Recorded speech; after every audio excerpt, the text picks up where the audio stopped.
Good morning sir. Good morning. என்ன வேணும் sir? எனக்கு ஸ்வேதாவை பார்க்கணும். ஓ நீங்க யாரு? நான் அவங்களுடைய ஃப்ரெண்ட்.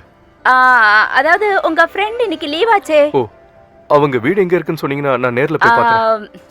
அதோ அந்த பொண்ணு கிட்ட கேளுங்க, அவ ரூம்மேட் தான். Thank you. ஹலோ ஹலோ, எங்க போறீங்க? அங்க போய் உட்காருங்க, அவங்க வந்து சொல்லுவாங்க. ஒவ்வொருத்தரும் வர்றத பாருங்க, ஃப்ரெண்டுன்னு சொல்லிட்டு. பிரியா, ஸ்வேதாவை பார்க்க ஒரு கெஸ்ட் வந்திருக்காரு. கெஸ்டா? யாரு? யாருக்கு தெரியும்? யார் வாங்க வாங்க.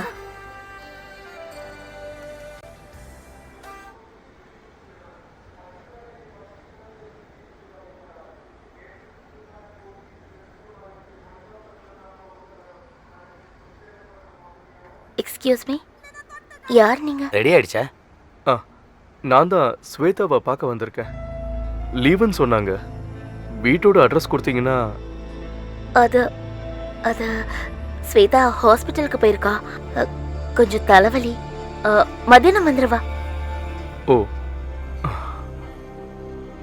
சரி, நான் வெயிட் பண்றேன். இல்லனா அவங்க ஃபோன் நம்பர் தரீங்களா? அது அது வந்து ஒரு நிமிஷம்.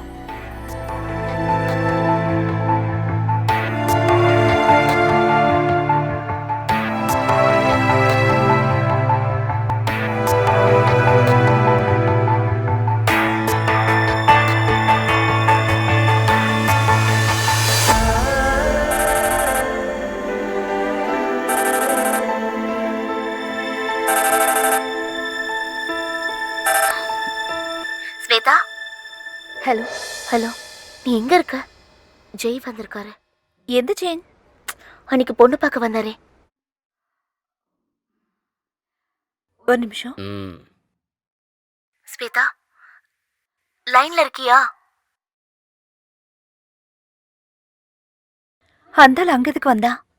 என்னால இப்ப வர முடியாது. நீ ஏதாவது சொல்லி அட்ஜஸ்ட் பண்ணிக்கோ.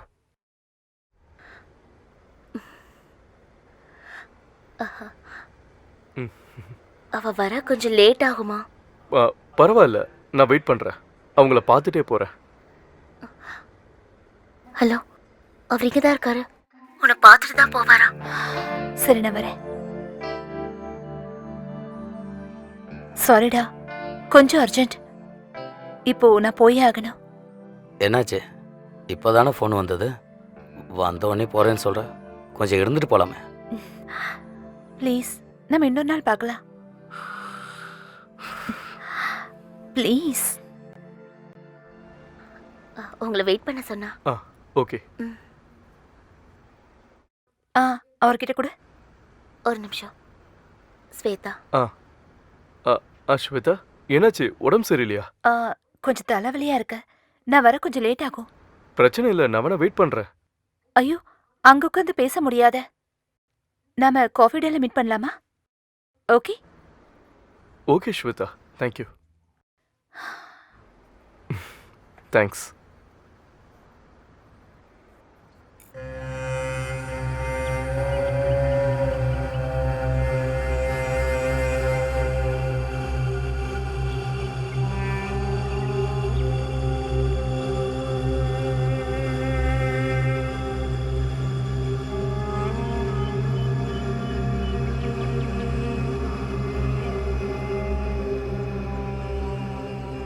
என்னாச்சு பிரியா?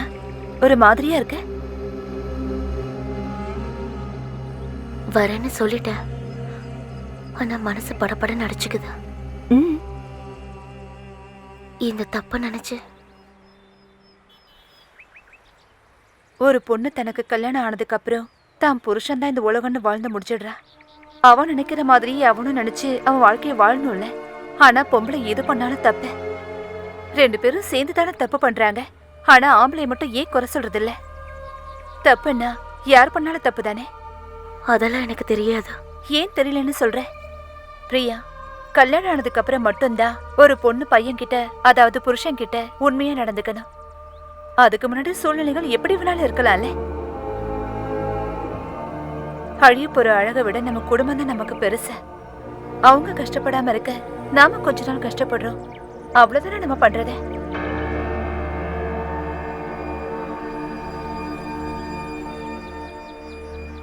பிரியா, உன்னை யாராவது யூஸ் பண்ணிருக்காங்களா?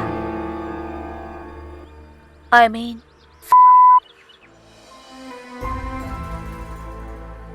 என்ன ஃபர்ஸ்ட் யூஸ் பண்ணதே ஒரு வயசானவரே, அதுவும் சீனியர் பேங்க் மேனேஜர். அது ரேப்பா இல்லைன்னா அவருக்கு அட்ஜஸ்ட் பண்ணிட்டு போன நானு இது வரைக்கும் எனக்கு தெரியல. அதுவும் அப்பா இறந்து ஒரு வருஷத்துக்குள்ளேயே. பேங்க் லோனை பத்தி 2 பேரும் டிஸ்கஸ் பண்ணணும்னு கெஸ்ட் ஹவுஸ்க்கு வர சொன்னாரு. நான் திரும்ப வீட்டுக்கு வரும்போது என் கையில வீட்டோட பத்திரம் இருந்துச்சு. வீட்டுல இருட்டறைக்குள்ளேயே கொஞ்ச நாள் நான் முடங்கி கிடந்தேன். எனக்கு பைத்தியமே பிடிக்கிற மாதிரி இருந்துச்சு. அப்பா அம்மாவும் என் கூட பிறந்தவங்களும் என்ன நினைச்சு தினமும் அழுதுகிட்டே இருந்தாங்க. ஸ்வேதா, அதுக்கப்புறம் தான் நான் ஒரு முடிவுக்கு வந்தேன். இந்த உலகத்துல விலையுயர்ந்த பொருள் எது தெரியுமா? ஒரு அழகான பொண்ணோட உடல். பொண்ணு அழறதுக்கும் சமைக்கிறதுக்கு மட்டும்தான் லாய்க்குன்னு விதிச்ச விதியே நாம மாத்தி அமைக்கணும். தான் வாழ்க்கை பூரா புருஷனுக்காகவே வாழ்ற ஒரு பொண்ணு மனசுடைஞ்சு அழும் போதும் அந்த புருஷன் கிட்ட இருந்து எந்த ஒரு அனுதாபமும் கிடைக்காது. அது எந்த பொண்ணுக்கும் புரியறதில்ல. கற்பு பறி போகும்போது அது ஒரு பொண்ணுக்கு கஷ்டமா தான் இருக்கும். ஆனா அதுவே ஆணுக்கு கொண்டாட்டம். என் கூட பழகின ஆம்பளைங்கெல்லாம் என்ன சந்தோஷமா அனுபவிக்கும் போதே நான் ஒரு மரக்கட்டையா தான் அவங்க கூட இருந்தேன். சூழ்நிலை தான் நம்ம வாழ்க்கையை இந்த மாதிரி மாத்திடுது. அந்த கஷ்டம் உனக்கு 1 வருஷம்தான். அதுக்கப்புறம் உனக்கும் அந்த டாக்டருக்கும் எந்த சம்மந்தமும் இல்லை. அதுக்கப்புறம் நீ கல்யாணம் பண்ணிக்கோ, குடும்பமா வாழ. அப்போ உனக்கு எந்த குற்ற உணர்ச்சியும் இருக்கக்கூடாது. எல்லாம் எல்லாரோட நன்மைக்குன்னு நினைச்சுக்கோ. ஒரு கதவு மெல்ல திறந்தது மாதிரி. அவ்வளவுதான் பிரியா. அந்த கதவு திறக்கிறது நரகத்துக்காரன் தான்.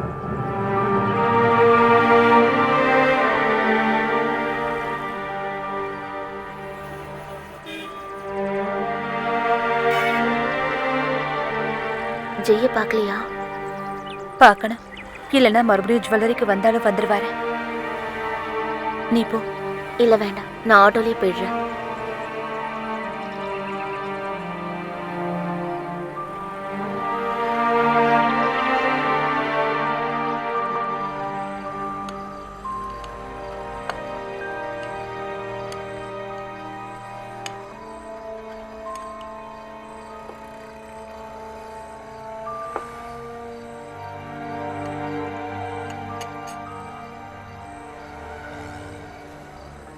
ரொம்ப வேர்க்குது, தொடச்சுக்கோங்க.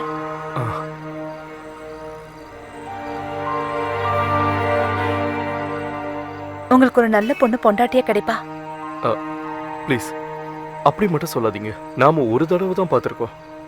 அந்த சந்திப்பே பல ஜென்மங்கள் நாம பார்த்த மாதிரி எனக்குள்ள ஒரு உணர்வை தருது. வாழ்க்கைங்கிறது வசனங்கள்ல அடங்குறது இல்ல. அது ஒரு கண்ணாடி மாதிரி. வாழ்க்கைங்கிற நாடகத்துல நடிச்சிட்டு இருக்க மனுஷங்க. நீங்க லிட்ரேச்சர் படிச்சிருக்கீங்களா? உங்களுக்கு எப்படி தெரியும்? இல்ல, நீங்க பேசும்போது அது உங்க வார்த்தைகள்ல தெரியுது. ரொம்ப படிப்பீங்கன்னு நினைக்கிறேன். படிக்கிறேனா? நானா?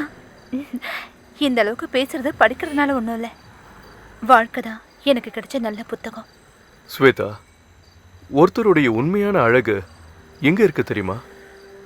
முகத்திலையா? ஒருத்தருடைய உண்மையான அழகு அவங்க துக்கத்துல தான் தெரியும். துக்கத்துல இதோ இந்த மாதிரி.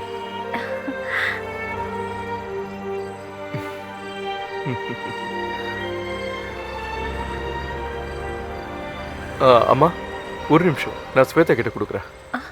அம்மா இருக்காங்க. பேசுங்க. ம் ம் ஸ்வேதா, நல்லா இருக்கியாம்மா? உன்னை பார்த்ததுல இருந்து நீதான் எங்க வீட்டு மருமகள் ஆகணும்னு நாங்க எல்லாரும் விரும்புறோம். அப்புறம் என்ன செய்யறதுன்னு தெரியாம நான் தான் வலுக்கட்டாயமா அவனை அங்க அனுப்பி வச்சேன். நான் உங்க அம்மா கிட்ட பேசியிருந்தேம்மா. அவங்க எல்லாரும் ரொம்ப சந்தோஷமா இருக்காங்க. உனக்கு இதுல விருப்பம் தானே? ஹலோ ஸ்வேதா. அது வந்து அம்மா, நான் உங்க வீட்டுல சொல்லிட போறேன். இந்த கல்யாணத்துல உனக்கும் சம்மதம்னு சொல்லட்டுமா? அது வந்து அம்மா, ம்.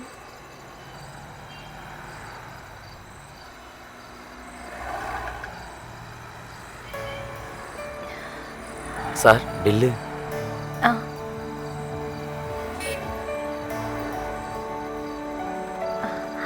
ஸ்வேதா ப்ளீஸ். பிரச்சனை இல்லை. ஸ்வேதா ப்ளீஸ், நான் கொடுக்குறேன்.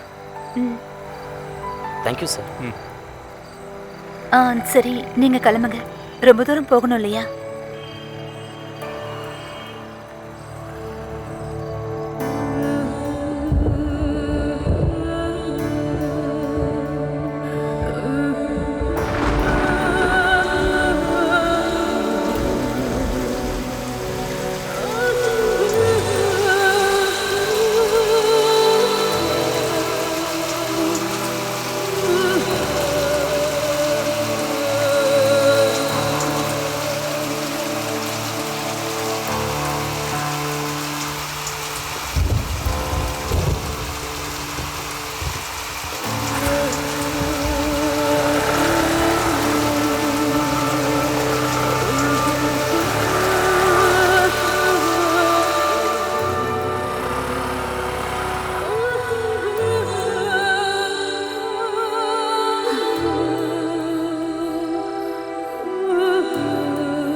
மழையில ஃபுல்லா நனைஞ்சிருக்கா? என்னாச்சு? ஜெய பாத்தியா? என்ன மாதிரி ஒரு பொண்ணுக்கு வாழ்க்கையே சூறாவளிதான். அப்ப அவர் வேண்டான்னு முடிவு பண்ணிட்டல? ரொம்ப கஷ்டம். அவர் ரொம்ப நல்லவர். அதுதான் பிரியா பிரச்சனையே. நல்லவன் தான். ஆண்கள்ல 2 விதமானவங்க இருக்காங்கன்னு நான் நினைச்சுக்கிட்டு இருந்தேன். வியாபாரிகளும் வழியறவங்களும். ஆனா அவரை வாழ்க்கை துணைவரை நினைக்கிறதே ரொம்ப தப்பு பிரியா. கொஞ்ச நேரத்துல என் மனசே மாறி போச்சு. குடும்ப வாழ்க்கை வாழணும்னு ஆசைப்பட்டேன். நாமளும் ஆசா பாசா இருக்கிற பொண்ணுங்க தானே பிரியா. பழச மறக்கவும் முடியாம புதுசா ஏத்துக்கவும் முடியாம என்ன வாழ்க்கை இது? நான் உடைஞ்சு போயிட்டேன். நீ தானே ஸ்வேதா சொன்ன ஒரு பொண்ணு தன்னோட வாழ்க்கையில கல்யாணத்துக்கு அப்புறம் புருஷனுக்கு உண்மையா இருந்தா போதும்னு? பொண்ணுங்க மட்டும் கற்போட இருக்கணும்னு எதுக்கு பிடிவாதம் பிடிக்கிறாங்க? கற்பன்றது ஆண்களுக்கும் சேர்த்து தானே. ஆணா இருந்தாலும் பெண்ணா இருந்தாலும் தப்பு தப்புதான். எப்படி ஒரு அழகான மணல் வீட அலை வந்து அடிச்சுட்டு போகுதோ அதே மாதிரிதான் நாம வாழ்ந்துட்டு இருக்க வாழ்க்கையும். சொல்றது ஈஸி, ஆனா அதை அனுபவிக்கும் போதுதான் அதோட கஷ்டங்கள் தெரியும். பிரியா, எதையும் தவற விடுறது ரொம்ப சுலபம். ஆனா அதை ஜெயிக்கிறதுக்கு உனக்கு போக வேண்டாம்னு தோணுதா? டாக்டர் கிட்ட நான் பேசிக்கிறேன். நான் போறேன். எதுக்காக சொல்றேன்னா, என்ன நம்பி நிறைய ஜீவன்கள் இருக்காங்க. அவங்களுக்காக நான் போய் தான் ஆகணும். பொண்ணுங்கிறவ ஒரு கண்ணாடி மாதிரி பார்க்கும்போது அழகா இருக்கும். அது உடைஞ்சிருச்சுன்னா இந்த ஆலங்குடிக்காரி கண்ணாடி இல்ல, உலோகம்.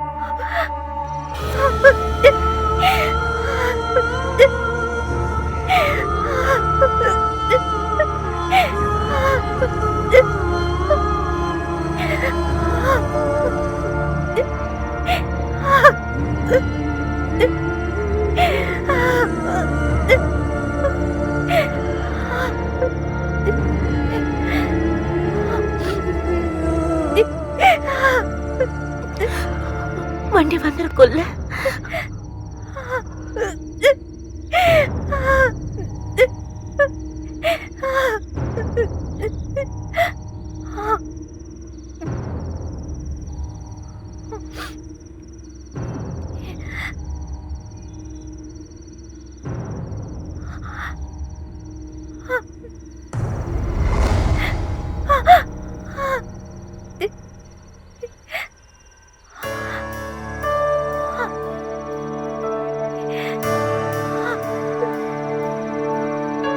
ஐயா